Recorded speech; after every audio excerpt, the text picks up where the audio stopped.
अस्सलाम वालेकुम मोअज़्ज़ज़ सामीन। हम आपको अपने चैनल माजी से हाल तक में खुशामदीद कहते हैं। सामीन, खालिस किताबी मालूमात देखने के लिए हमारे चैनल को सब्सक्राइब कर दें और बेल आइकॉन को क्लिक कर दें ताकि हर आने वाली वीडियो का नोटिफिकेशन आपको मिलता रहे। मोअज़्ज़ज़ सामीन, आज हम खान लियाकत अली खान साहब के सियासी सफ़र पर रोशनी डालने जा रहे हैं। बात करते हैं सियासत में दिलचस्पी की। बरतानिया में क़याम के दौरान ही आपने सियासत में दिलचस्पी लेना शुरू कर दी थी। 1923 में वकालत की डिग्री करने के बाद जब वतन वापस आए तो तवक्को की जा रही थी कि आप अपने ख़ानदानी पस मंज़र और तलीम के पेश नज़र सरकारी मुलाजमत अख्तियार करेंगे, लेकिन आपने ना सरकारी मुलाजमत अख्तियार की और ना ही वकालत का पेशा, बल्कि बराह रास्त सियासत में हिस्सा लेना शुरू कर दिया। सबसे पहले आपने कांग्रेस की मीटिंग्स अटेंड की। कांग्रेस वालों ने आपको अपनी पार्टी में शमूलियत की दावत दी, लेकिन जब आपने जवाहरलाल नेहरू का मुसलमानों के मतलब नुक्ता नज़र और नफ़रत देखी तो आपने कांग्रेस में शमूलियत से इनकार कर दिया और 1923 में फौरी तौर पर मुस्लिम लीग में शमूलियत अख्तियार कर ली, क्योंकि मुस्लिम लीग ही वाहिद मुसलमानों की नुमाइंदा जमात थी। आपको ऐसा लगा कि यही वो जमात है जो मुसलमानों को बरतानवी साम्राज्य से आज़ादी दिलवा सकती है। 1924 लाहौर में होने वाले मुस्लिम लीग के सालाना इजलास में आपने कायदे आज़म मोहम्मद अली जिन्ना के साथ शिरकत की। इस इजलास में मुसलमानों के मुस्तकबिल और मुस्लिम लीग की तमीर नौ के लिए हिकमत अमलियाँ बनाई गई। 1926 के आम इंतखाबात में यूपी से ज़िला मुजफ्फरनगर के लिए कानून साज कौंसिल के रुकन मुंतखब हुए। कौंसलरी के ज़माने में भी आप मुस्लिम लीग की हमायत करते रहे। साइमन कमीशन 1928 के मतलब कायदे-ए-आज़म मोहम्मद अली जिन्ना के मौक़िफ़ की खुलकर हमायत की और यूपी में ऐसे हालात पैदा कर दिए कि हुकूमत साइमन कमीशन के हक़ में करारदाद पास ना करवा सकी।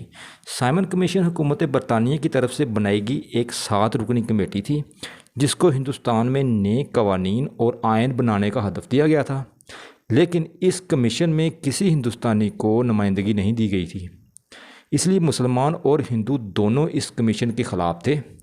1928 तक आपने मुस्लिम लीग में इतनी मकबूलियत हासिल कर ली थी कि मुस्लिम लीग ने आपको दिल्ली में होने वाली आल जमाती कॉन्फ्रेंस के लिए मेंबर नामज़द किया था। 1928 में पेश होने वाली नेहरू रिपोर्ट, जिससे मुसलमानों के मफादात को शदीद ख़तरात लाहक थे, के जवाब में 1930 में मुस्लिम लीग ने एक गोलमेज़ कॉन्फ्रेंस का इनेकाद किया, जिसमें लियाकत अली खान साहब ने भी शिरकत की, लेकिन ये गोलमेज़ कॉन्फ्रेंस बुरी तरह नाकाम हुई और कायदे-ए-आज़म मोहम्मद अली जिन्ना सियासी हालात से दिलबर्दाश्ता होकर बरतानिया चले गए। कायदे-ए-आज़म की गैर मौजूदगी में भी लियाकत अली खान सियासी सरगर्मियों में मसरूफ़ रहे। लियाकत अली खान फ़िरका वारियत को पसंद नहीं करते थे। जब 24 मार्च 1931 को कानपुर में हिंदू मुस्लिम फसादात हुए तो लियाकत अली खान को तहकीकाती कमेटी का मेंबर बनाया गया। लियाकत अली खान ने हिंदुओं और मुसलमानों के मफादात को ठेस पहुंचाए बगैर एक गैर जानबदार रिपोर्ट बनाई, जिसकी वजह से आप हिंदुओं और मुसलमानों दोनों में यकसा मकबूल हुए और 1932 में हिंदुओं की अक्सरियत ने आपको वोट दिया और आप यूपी असम्बली के नायब सदर मुंतखब हो गए। 1932 में ही आपने दूसरी शादी की और 1933 में अपनी दूसरी बीवी राना लियाकत अली खान के साथ सैर के लिए बरतानिया चले गए। बरतानिया क़याम के दौरान कायदे-ए-आज़म मोहम्मद अली जिन्ना से भी मुलाकात की और उन्हें वतन वापस आने के लिए कायल किया। जब लियाकत अली खान अपनी बीवी के साथ वतन वापस लौटे तो कायदे-ए-आज़म मोहम्मद अली जिन्ना भी बहुत जल्द इनके पीछे वतन वापस आ गए। 12 अप्रैल 1936 में मुस्लिम लीग का एक इजलास बम्बई में मुनअक़द हुआ। इस इजलास में कायदे-ए-आज़म मोहम्मद अली जिन्ना ने मुस्लिम लीग के जनरल सेक्रेटरी के लिए लियाकत अली खान साहब का नाम पेश किया और इत्तफ़ाक़ राय के साथ आपको मुस्लिम लीग का जनरल सेक्रेटरी मुकर्रर कर लिया गया। अब आप पर एक भारी ज़िम्मेदारी आयद हो गई थी, चनाचे आपने अपनी ज़मीनों का मुकम्मल हिसाब अपने मैनेजरों के हवाले कर दिया। आप अपने मज़ारिन पर दूसरे ज़मींदारों की तरह ज़्यादा सख्ती नहीं किया करते थे, क्योंकि आप छोटे ज़मींदारों का दुख दर्द समझते थे। इसलिए जब 1935 में पेश होने वाले बजट में अंग्रेज़ सरकार की तरफ से मालिया यानी टैक्स की रकम में इजाफ़ा करने की तजवीज़ पेश की गई तो आपने इसकी सख्त मुखालफत की और फरमाया कि मेरे पास ऐसी मिसालें मौजूद हैं जिसमें बहुत से ज़मींदार टैक्स की रकम साहूकारों से उधार लेकर देते हैं। अगर इन ज़मींदारों पर मज़ीद टैक्स लगाया गया तो वो माशी बदहाली का शिकार हो जाएंगे।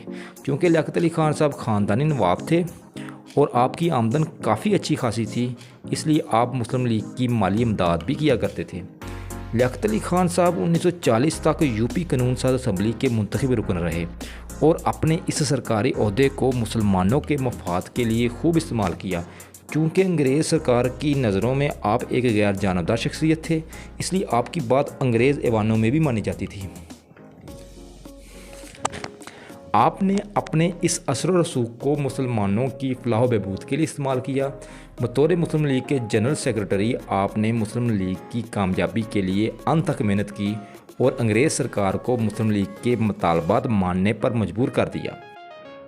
ऑल इंडिया मुस्लिम लीग ने शिमला कॉन्फ्रेंस की नाकामी के बाद वायसराय हिंद से आम इंतखाबात का मुतालबा कर दिया। वायसराय ने गवर्नरों की मीटिंग में इस मुतालबे पर गौर किया और 1945 में आम इंतखाबात का ऐलान कर दिया। आम इंतखाबात के दौरान लियाकत अली खान को मुस्लिम लीगी कारकुनों की तरफ से ये बताया गया कि उनके हलके के हज़ारों मुस्लिम वोटर ऐसे हैं जो कांग्रेस को वोट देना चाहते हैं। उनका कहना है कि कांग्रेस ने उनके इलाके में कुआं बनवाने का वादा किया है। कुछ कारकुनों ने लियाकत अली खान को मशवरा दिया कि क्यों ना इन वोटर्स को पैसे देकर ख़रीद लिया जाए, तो लियाकत अली खान साहब ने बड़े तहम्मुल के साथ इसका एक तारीख़ी जवाब दिया जो आज के सियासतदानों के लिए लम्हा फ़िक्रिया है। आपने फरमाया कि हमारे मुखालफिन दौलत के मामले में हमसे बहुत ज़्यादा ताकतवर हैं, इनके साथ पैसे की बुनियाद पर लड़ना कहाँ की अक्लमंदी है। आपने फरमाया कि अगर कायद-ए-आज़म और मैं अवाम के लिए पाकिस्तान को ख़रीद लेते हैं तो ऐसे पाकिस्तान की अहमियत क्या होगी और इस बात की क्या ज़मानत है कि बिकने वाली कौम दोबारा पाकिस्तान को हिंदुओं के हाथों फ़रोख्त नहीं करेगी। आपकी इस साफ गोई ने लोगों के दिलों को बेहद मुतासर किया और ये सारे वोट मुस्लिम लीग को मिल गए। आपकी इस तकरीर में आज के सियासतदानों के लिए सबक है जो पैसों के लिए बिक जाते हैं। चनाचे लियाकत अली खान भारी अक्सरियत से कामयाब हुए। इन इंतखाबात में मुस्लिम लीग अपने हिस्से की तकरीबन तमाम नशिस्तें जीत गई और 1946 में बनने वाली अबूरी हुकूमत में शमूलियत अख्तियार कर ली। खान लियाकत अली खान साहब को अबूरी हुकूमत में शामिल मुस्लिम लीगी अरकान की क़यादत सौंप दी गई, जिसको आपने बड़े आसान तरीके से निभाया। मौजूद सामीन, अगली वीडियो में हम बतौर वज़ीर आज़म लियाकत अली खान साहब की पाकिस्तान के लिए खिदमात पर रोशनी डालेंगे। तब तक के लिए हमें इजाज़त दें। खुदा हाफिज़।